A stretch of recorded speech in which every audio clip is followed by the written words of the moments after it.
He died by himself. A lot of people love his TV family, but his real home was left to rot. Ralph Waite used to be warm and wise, and people will always remember him as John Walton from the Waltons. Behind the scenes, though, his personal life was falling apart, with sadness, loss, and an empty house that was filled with silence. Where did his wife, kids, and the money he left behind really go? Fans never knew how sad the truth really was. This is the worst. Ralph Waite was an experienced actor who was best known for playing John Walton Sr., the wise and kind father on the Waltons. He died in Palm Desert, California, on February 13, 2014. He was 85 years old. Natural causes were given as the cause of his death. He had a long and varied career that covered more than 40 years in theater, movies, and TV. Many people know Waite as the famous head of the Walton family in the 1970s and early 1980s. However, both his professional and personal life were complicated, full of toughness and strong beliefs. Ralph Waite was born on June 22, 1928, in White Plains, New York. He didn't start playing until he was well into adulthood. He was in the U.S. Marine Corps, worked as a social worker, and even studied religion, becoming an ordained Presbyterian preacher, before he found his calling in the arts. Throughout his life, he stayed true to his spiritual beliefs and his commitment to social justice. These beliefs often shaped the parts he chose to play and how he played them. Waite's most famous role was without a doubt as John Walton Sr., the father of a big family living in rural Virginia during the Great Depression. His strong sense of right and wrong, calm personality, and quiet strength helped make the Waltons a TV classic, and fans saw the perfect father in him. The show ran from 1972 to 1981 and made Waite a famous figure in American society. However, Ralph Waite was never happy with being typecast. He played a lot of different types of characters over the years, from rough, broken ones to ones that were very easy to care about. In his later years, he had a sort of renaissance thanks to recurring parts on TV shows like NCIS and Days of Our Lives.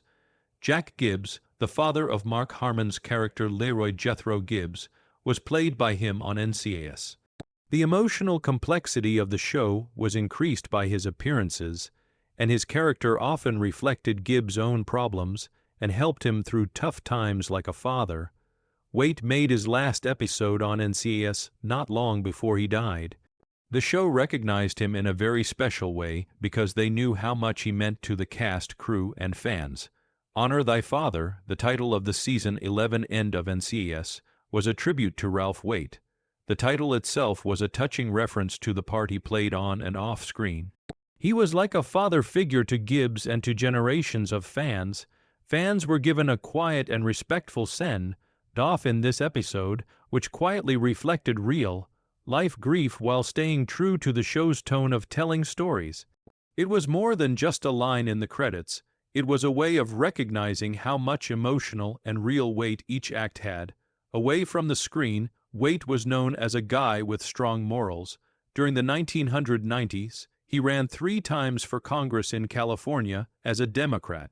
He talked about topics that were important to him, like education, health care, and protecting the environment. Even though he didn't win, his campaigns showed that he had always wanted to make a difference and help people, which were ideals that many of his most memorable characters shared. Waite was put to rest in the White Plains Rural Cemetery in White Plains, New York, where he grew up. He never forgot where he came from or the values that guided him, even when he became famous. Going back to his roots was a proper way for him to die.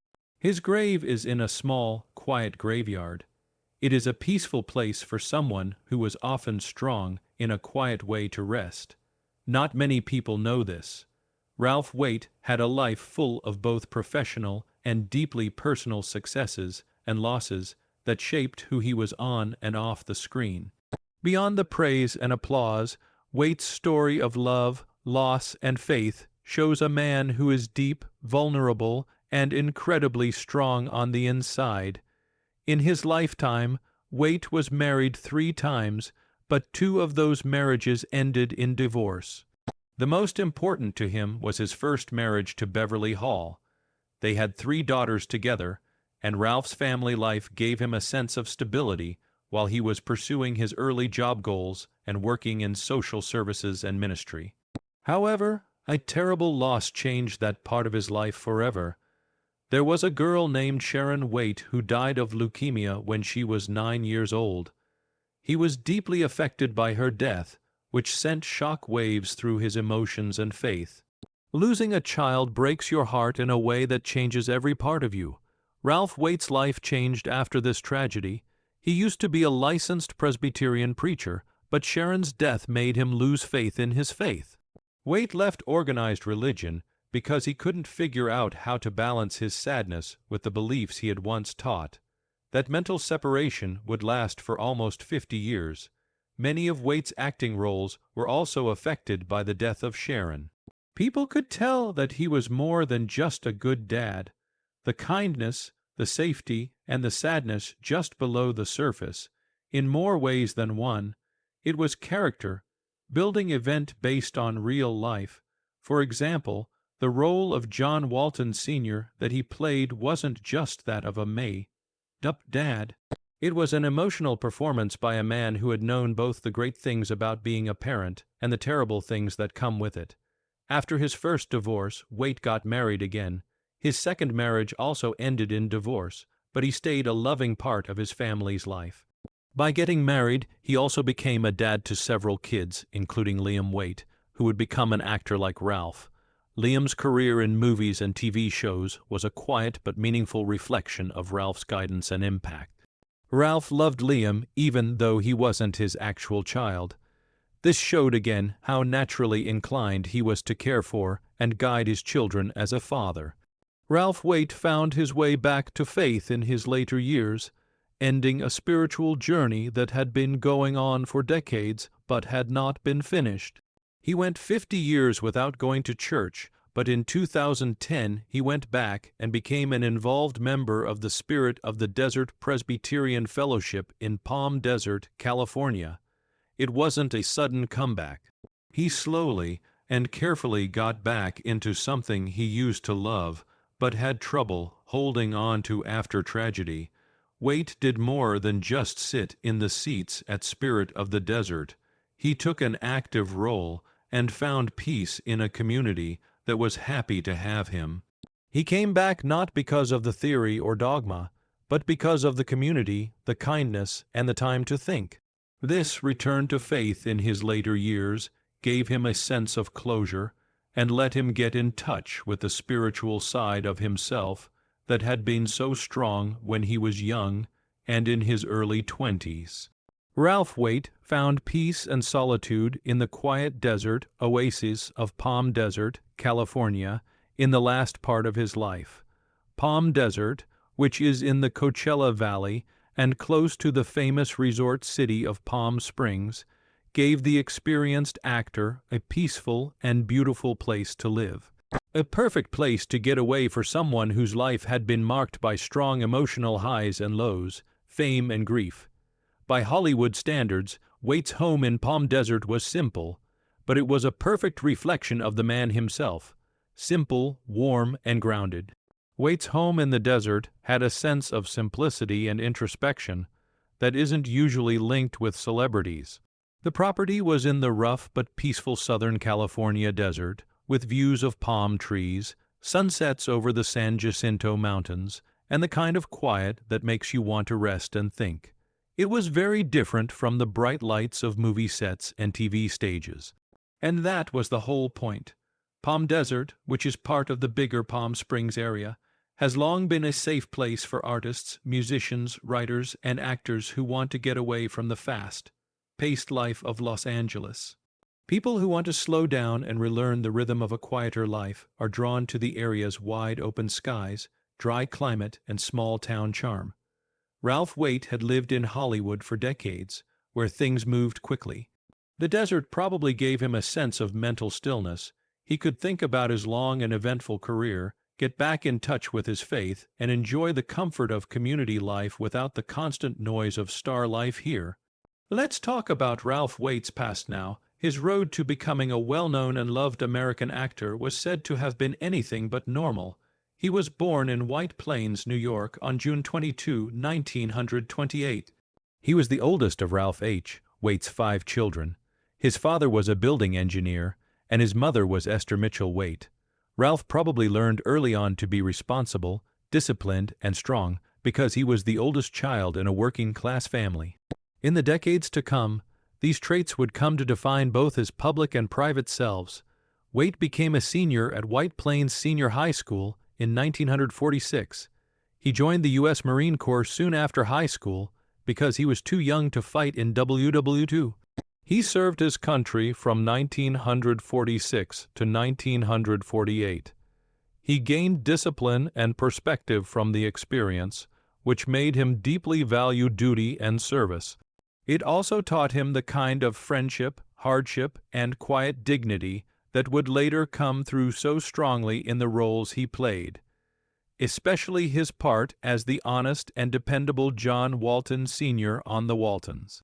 Waite went to Bucknell University in Lewisburg, Pennsylvania, after his time in the war. Along with his intellectual curiosity and emotional depth, he continued to grow there, which was already beginning to shape his view of the world. At first, acting wasn't part of the plan. In fact, Waite's early goals were to serve the community and follow his faith. He worked as a social worker for a short time after leaving Bucknell. This choice showed how much he wanted to help others and fight the unfairness in the world. But soon his journey would turn spiritual. Waite then went to Yale Divinity School and got a master's degree. There, he studied to become a Presbyterian minister. He was ordained and made minister. At the same time, he became religion editor at Harper & Row Publishing in New York. He spent a lot of time thinking about himself during that time, because he wanted to find moral truth in a crazy world. His time in the church and publishing not only taught him the basics of theology and literature, but it also helped him get better at explaining deep emotional truths, which was very useful when he started acting. Even though being a minister would have been a serious and stable job, Waite was drawn to the arts. There was more than a whim behind the pull toward performance. It was a call. In the early 1960s, he started to really look into acting. He became involved in the theater scene and worked on his craft. Waite started the Peninsula Players Summer Theater program in 1963. It was the oldest resident summer theater in the United States and was based in Fish Creek, Wisconsin. His first show on Broadway was Marathon 33, which was written and directed by June Havoc. Waite played a minister, which was a character that was a lot like him in real life. This part gave him a chance to start combining his training in religion with his training in acting. His career in acting took off quickly. Right after Marathon 33, Waite was in James Baldwin's powerful and thought-provoking play Blues for Mr. Charlie, which was about morals and racial injustice. Waite's performance in the play won him praise from critics, and he kept working on and off Broadway throughout the 1960s. His stage parts showed that he liked telling deep, often politically charged stories that made both the audience and the actor think. By the end of the decade, Waite had gone from being a spiritual leader to an entertainer on stage, but the values he learned as a child, kindness, honesty, and self-reflection, stayed with him in his work. He gave every part he played a certain weight, whether it was on stage or in a movie, partly shaped by having been a soldier, a student, a preacher, a social worker, and a seeker over the course of a lifetime. Ralph Waite also did a lot of interesting and varied work in movies. On the big screen, he played roles with the same quiet power, emotional depth, and understated intensity that made him famous on TV. Waite's filmography shows that he is a very versatile and deep actor, having worked in everything from gritty dramas to westerns, thrillers to family-friendly voice parts. Waite's first movie came out in the late 1960s and early 1970s, a time of great change in American film. The old studio system was falling apart, and a new wave of realistic character-driven movies was taking off. This change in tone and style can be seen in his early film work. One of his most memorable early parts was in Cool Hand Luke, a classic prison drama with Paul Newman that came out in 1967. Even though Waite only had a small part, his appearance helped the cast show how life is in a Southern chain gang in a raw and real way. The themes of defiance, conformity, and the human spirit in the movie hit home for Waite because he had worked in socially conscious theater and church before. Theater, and in 1970, Waite was in 5 Easy Pieces, a movie starring Jack Nicholson that was one of the most important of the new Hollywood age. The movie looked at issues of loneliness, class conflict, and feeling disconnected from oneself. The character's brother, Carl Fidelio Dupia, was played by Waite. Waite was able to explore the complexities of family conflict and emotional repression in this part, which reminded me of many of the things he would later explore more deeply in the Waltons. In the same year, he got a part in Lawman, a Western with a twist that starred Burt Lancaster. This is a rough story about law enforcement and moral ambiguity in the American West. Waite played a town resident who is stuck between justice and revenge. His acting gave a genre that is usually full of clear-cut heroes and villains more depth and humanity.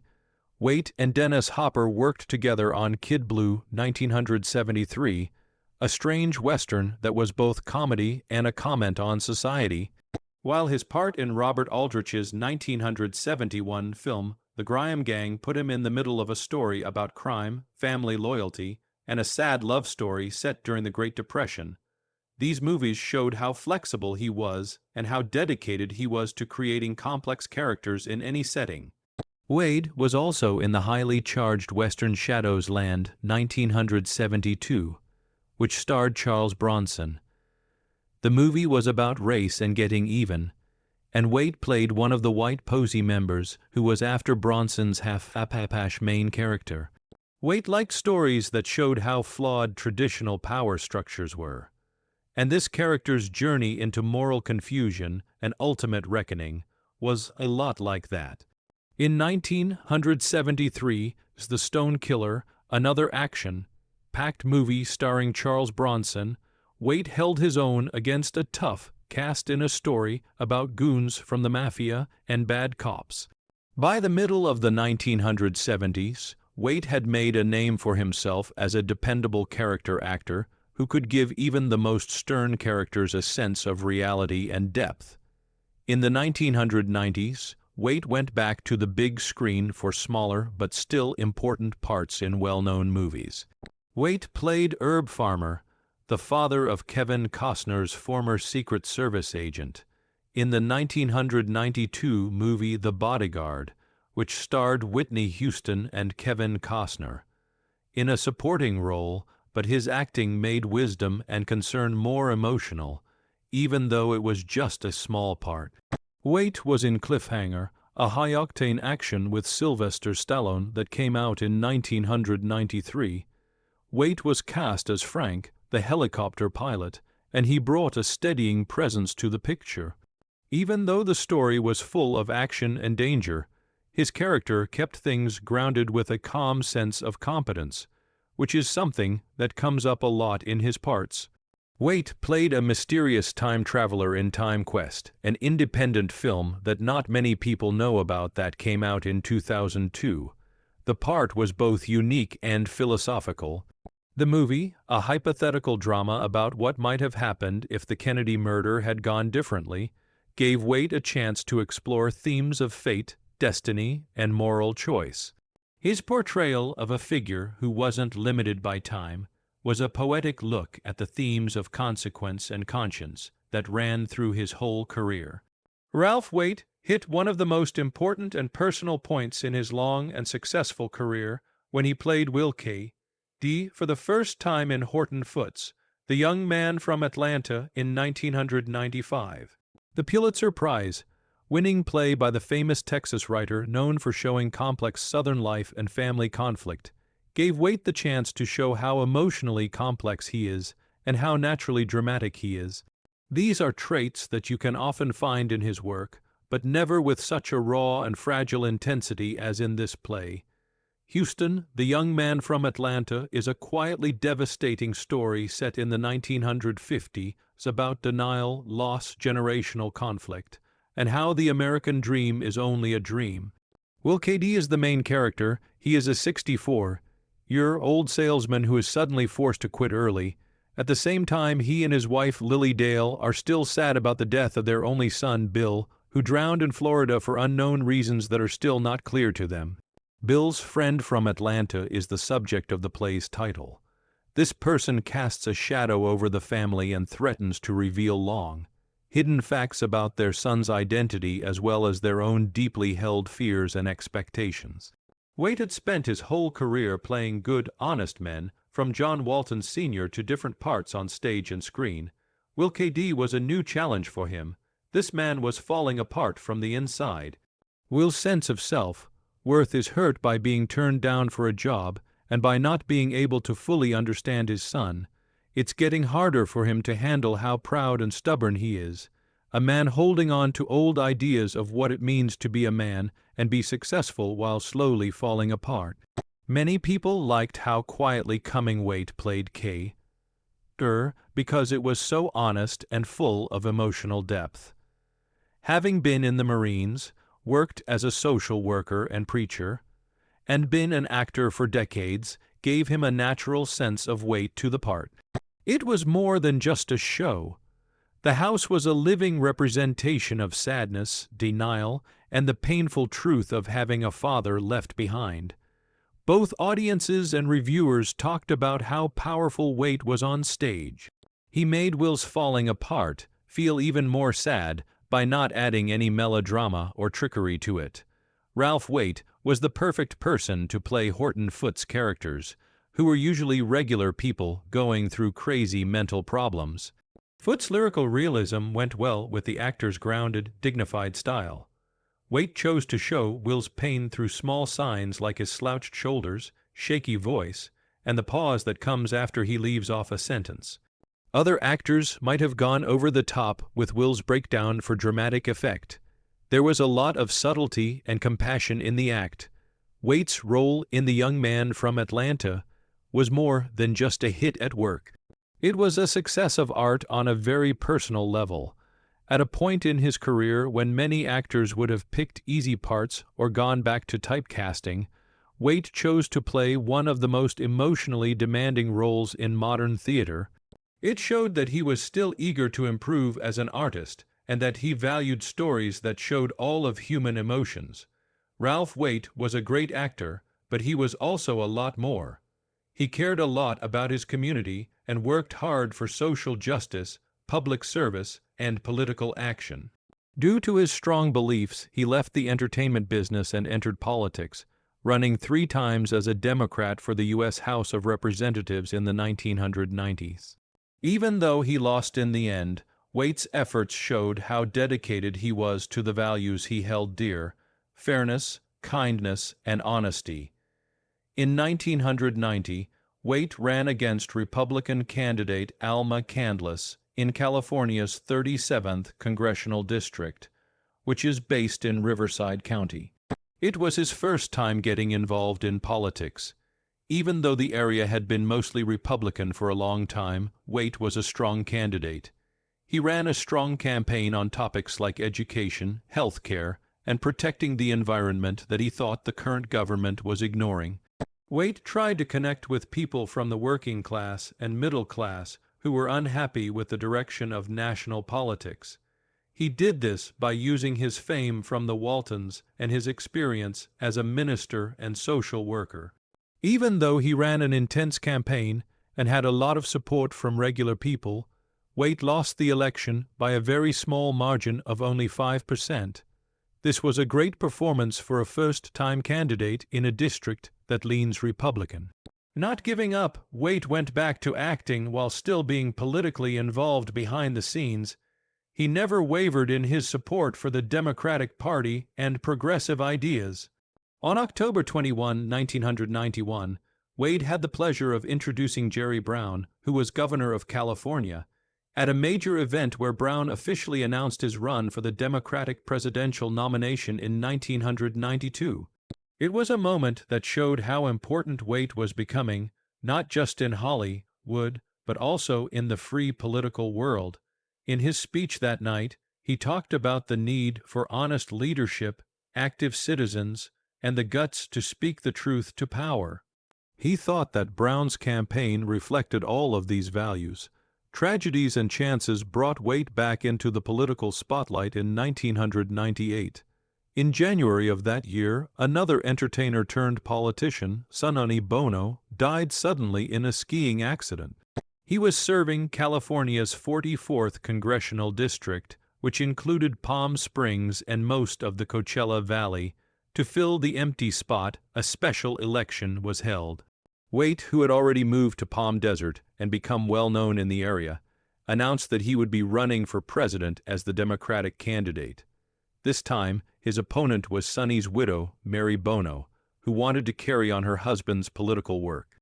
The race got national attention because it had a unique mix of fame, feeling, and close media coverage. Waite, who used to play the stereotypical American dad, was now on the other side of a political battle that seemed to reflect the cultural split of the time. Again, his campaign was based on progressive values. He pushed for changes in health care, protection of the environment, and transparency in campaign funding. Still, Mary Bono benefited from a wave of support, a strong GOP organization, and a lot of people knowing her name. In the special election in April 1998, Waite lost, was beaten up. In November of that year, Waite ran a second campaign against Mary Bono in the general election. She was still positive. He got more involved in the community, spoke out for problems he thought were important for California's working families, and took part in local debates. Even though he worked hard and gained respect in the district, Waite lost again at the polls, and Bono secured her seat in the House of Representatives. Waite never became a politician, but his journey into politics showed how deeply he believed in service, dialogue, and fairness. It was never enough for him to just enjoy the benefits of being famous. Instead, he tried to make a real change in the lives of regular Americans by using his fame to do so. He didn't run for Congress just for the attention.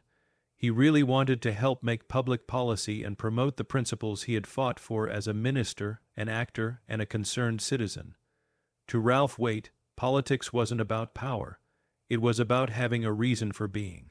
Whether he was on TV or running for office, he stayed true to himself. He was honest, caring, and always worked to make the world a better place for future generations. Even though he didn't win any elections, his work in politics was an honorable part of a life marked by passion and service. What do you think about Ralph Waite? Please tell us what you think in the box below. We hope this video was helpful for you. Kindly click like, share, and subscribe. If you enjoyed the video, glad you watched and see you in the next film. Thank you.